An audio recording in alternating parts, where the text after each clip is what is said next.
High, আমি Priyanka's cooking passion চ্যানেলে আপনাদের সবাইকে স্বাগত।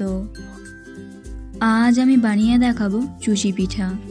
এই চুষি পিঠে বানানোর অনেক রকম পদ্ধতি হয়তো আপনারা দেখেছেন, তবে আজকে আমি সবথেকে সহজ পদ্ধতিতে কোনো রকম ঝামেলা ছাড়াই চুষি পিঠে বানিয়ে দেখাবো। তাহলে দেরি না করে দেখে নিন আপনারাও কিভাবে বাড়িতে খুব সহজেই চালের গুঁড়ো দিয়ে এই চুষি পিঠেটা বানিয়ে নেবেন। সবার প্রথমে গ্যাসের মধ্যে কড়াই বসিয়ে দিয়েছি। এবার কড়াইয়ের মধ্যে দিয়ে দিচ্ছি 1 গ্লাস জল আর দিয়ে দিচ্ছি সামান্য একটু লবণ। এবার লবণটাকে জলের সাথে ভালোভাবে মিশিয়ে নেব। এবার জলটাকে খুব ভালোভাবে গরম করে নিতে হবে।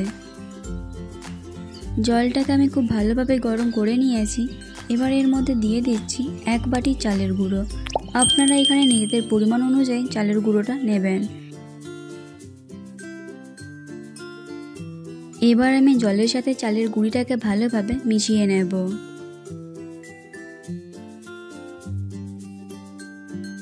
এবার আমি গ্যাসটাকে অফ করে দিয়ে এটাকে ঢাকা দিয়ে রেখে দেব 5 মিনিটের জন্য। 5 মিনিট পর ফিরে এলাম। এবার এটাকে একটা প্লেটের মধ্যে তুলে নিয়ে সম্পূর্ণ ঠান্ডা করে নেব।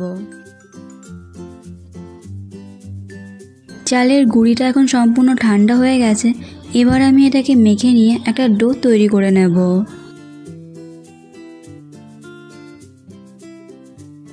এবার আমি এর মধ্যে দিয়ে দিচ্ছি সামান্য একটু নারকেলের গুঁড়ো। আপনাদের কাছে যদি নারকেলের গুঁড়ো থাকে তবেই আপনারা দেবেন, নয়তো দেওয়ার দরকার নেই। তবে একটু নারকেলের গুঁড়ি দিলে পিঠেগুলো খেতে আরও ভালো লাগবে। আবারও আমি এটাকে ভালোভাবে মেখে নিয়ে একটা ডো তৈরি করে নেব। ডোটাকে আমি তৈরি করে নিয়েছি। এবার আমি ডোটাকে কাঁচি দিয়ে এইভাবে কেটে নেব। আপনারা একটু লক্ষ্য করে দেখবেন, তাহলেই বুঝতে পারবেন আমি কিভাবে পিঠেগুলোকে তৈরি করে নিচ্ছি। ইউটিউবে এখন এই পিঠেগুলো বানানোর নানান রকম পদ্ধতি দেখায়, তবে আজ আমি আপনাদেরকে সবথেকে সহজ পদ্ধতিটাই দেখিয়ে দিলাম। আপনারা এইভাবে একবার এই পিঠেগুলোকে বানিয়ে দেখবেন। বানাতে খুব বেশি সময়ও লাগবে না আর ঝটপট হয়ে যাবে। এবার আমি এগুলোকে একটা একটা করে নিয়ে এইভাবে হাতের তালুর মধ্যে রেখে এইভাবে একটু ঘষে দেব। তাহলে দেখবেন খুব সুন্দর একটা পিঠের শেপ চলে আসবে। আপনি যদি আমার চ্যানেলে নতুন হয়ে থাকেন তাহলে ভিডিওটি দেখতে দেখতে আমার চ্যানেলটিকে সাবস্ক্রাইব করুন এবং পাশে থাকা বেল আইকনটি অন করে দিন আরও নতুন নতুন ভিডিওর আপডেট পাওয়ার জন্য।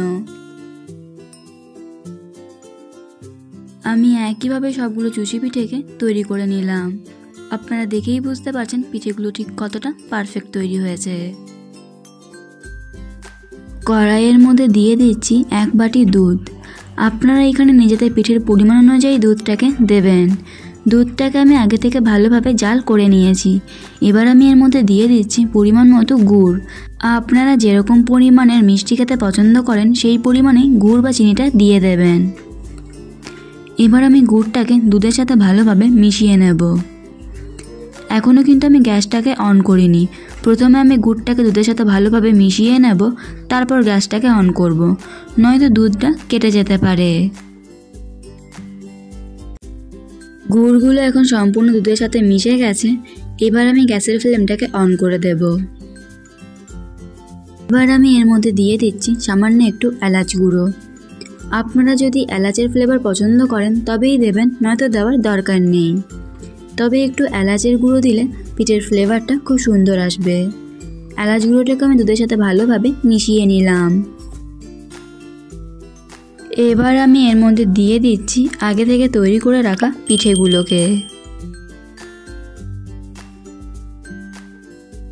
এবার আমি পিঠেগুলোকে একটু আস্তে আস্তে নাড়াচাড়া করে দেবো। আস্তে আস্তে নাড়াচাড়া করতে হবে, নয়তো পিঠেগুলো ভেঙে যেতে পারে।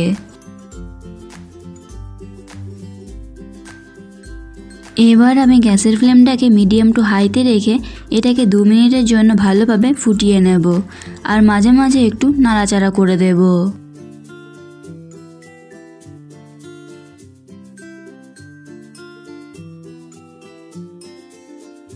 আমি এই পর্যায়ে এবার পিঠেগুলোকে নামিয়ে নেব, কারণ এটা সম্পূর্ণ ঠান্ডা হয়ে যাওয়ার পর আরও একটু ঘন হয়ে যাবে। এবার আমি গ্যাসের ফ্লেমটাকে বন্ধ করে দিয়ে এটাকে সম্পূর্ণ ঠান্ডা করে নেওয়ার পর সার্ভ করব।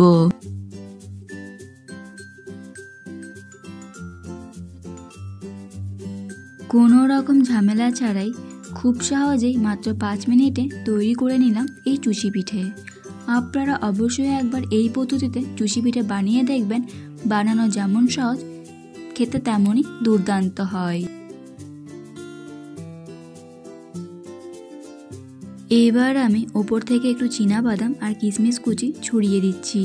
এতে দেখতেও সুন্দর লাগবে আর খেতেও ভালো হবে। এই রেসিপিটি আপনাদের কেমন লাগলো অবশ্যই কমেন্ট করে জানাবেন। ভালো লেগে থাকলে লাইক এবং শেয়ার করবেন।